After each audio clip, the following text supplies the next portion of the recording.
भाई देखिए रेलवे ने कुछ ऐसा धमाल कर दिया है कि जिसे देखने के बाद ऐसा फील हो रहा है कि भैया सच्ची में ही मेरा देश बदल रहा है। और मेरे भाई इसमें ग्रुप डी वालों का होने वाला बहुत फायदा। देखिए मुद्दे पर आते हैं सीधा सीधा जल्दी से। एक नोटिस आया, नोटिस क्या है देखिए, आपको पता होगा कहीं ना कहीं अभी स्टेशन मास्टर वाली जो वो थी, स्टेशन मास्टर वाली लिस्ट आई थी भाई लेवल 6 की, ये कैंडिडेट्स सेलेक्टेड हैं। उसके बाद जो टोटल स्टूडेंट्स आए 601 के अप्रोक्स थे, तो उन्होंने क्या करा, 601 तो पूरे पहुंचे नहीं थे, 506 कुछ पहुंचे थे। तो इन्होंने क्या करा, साफ साफ मना करा था, कोई वेटिंग लिस्ट का प्रावधान नहीं था। ये कहा था कि एनटीपीसी और साथ ही ग्रुप डी में कोई वेटिंग लिस्ट नहीं लगाई जाएगी, जितना मतलब स्टूडेंट आया उतने को ही ले लिया जाएगा।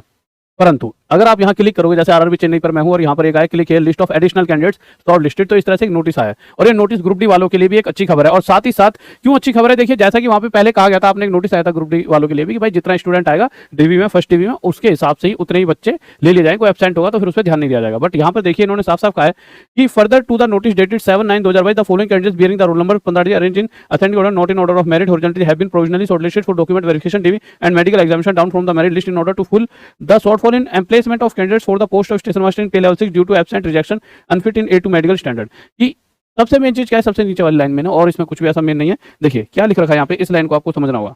यहाँ पे लिखा हुआ है post of station master in pay level due to absent rejection. कुछ बच्चों ने क्या करा कि भाई डीवी कराया, डीवी के बाद उनका प्रॉपर होना था, 601 बच्चे लेने थे पर नहीं आ पाए, कुछ एब्सेंट हो गए। अब एब्सेंट किस बेसिस पर होता है बच्चा, उसका कहीं और नंबर आ चुका होता है, कुछ और बेस्ट। भाई तैयारी तो बच्चा सभी चीजों की करता है भाई, एनटीपीसी वाला सीजीएल की भी तैयारी करा होता है, तो कोई सीजीएल में लग जाता है तो सीजीएल को फर्स्ट प्रेफरेंस देगा। अब जिस तरह से वो एनटीपीसी में लग गया तो वो ग्रुप डी में जो ये एनटीपीसी जिस तरह से रिजल्ट दे रहा है, आप देखोगे कि 2-2, 3-3, 4-4 महीने सेकंड डीवी के लिए लग जाया करते थे सेकंड वेटिंग लिस्ट निकालने में। आज तक इंडिया का इतिहास है 3-4-5 महीने से पहले सेकंड वेटिंग लिस्ट नहीं आती थी, और यहां सिर्फ 2 से 3 दिन के अंदर एक सेकंड वेटिंग लिस्ट आ रही है। तो एक कमाल ही करा है रेलवे ने, और इसका फायदा ग्रुप डी वालों को पक्का पक्का मिलेगा। और शायद यही सोचकर ये चीजों को कर भी रहे हैं कि जो 35,000 बच्चा अपना नाम वहां भी दर्ज करने वाला, वो पहले यही जॉब ले लो और यही ले लेगा, तो फिर वो वहां पर क्या कर देगा, एब्सेंट हो जाएगा, रिजेक्शन, ठीक है, अनफिट इन A2 मेडिकल। तो मैक्सिमम तो एब्सेंट वाली बात है, ठीक है। तो इस तरह से एब्सेंट हुआ और ग्रुप डी वालों को फायदा होगा। अब ये कितने बच्चे हैं इस पे चर्चा कर लेते हैं।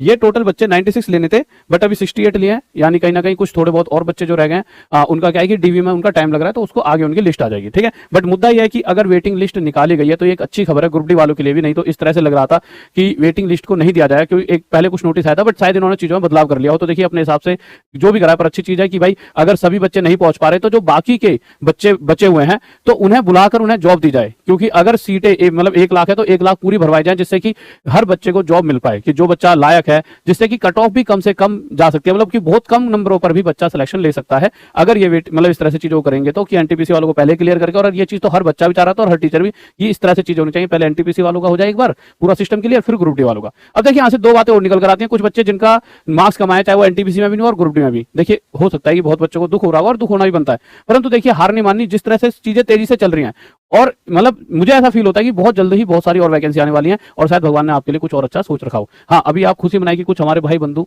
का सिलेक्शन हो गया है, और हाँ मैं और मेहनत करके फिर से मैं सिलेक्शन लूंगा। इस तरह की एक सोच के साथ और ज्यादा मेहनत करें कि हाँ शायद मैंने कुछ कभी छोड़ दिया, कुछ ऐसी परिस्थितियां बनी जिस वजह से नहीं हो पाया, कुछ ऐसी कंडीशंस बन गई, चाहे फैमिली की कंडीशन या कुछ और कंडीशंस थी। अब मैं और मेहनत करूंगा उन कंडीशंस के होने के बावजूद भी, और मुझे इस बार सिलेक्शन चाहिए। इस तरह की मानसिकता को लेकर चलना, बजाय टूटना नहीं है। क्योंकि देखिए टूट गया तो वो तो भैया मतलब ये एक जंग है ना भैया, जिसने हार मान ली वो हार गया, फिर तो उसको कभी विजय प्राप्त नहीं हो सकती। अब पुराने राजा महाराजा जो हमारे होते थे, भाई साहब उनको जेल में डाल दिया जाता था, तब भी वो हार नहीं मानते थे, वो फिर भी जेलों से बाहर निकल के फिर पूरे साम्राज्य पर अपनी स्थापना करते थे, और अपने आप में तभी तो सम्राट कहलाते थे। तो आप भी सम्राट बन सकते हो अपने फील्ड के, उसके लिए आपको सोचना होगा कि कोई दिक्कत नहीं है।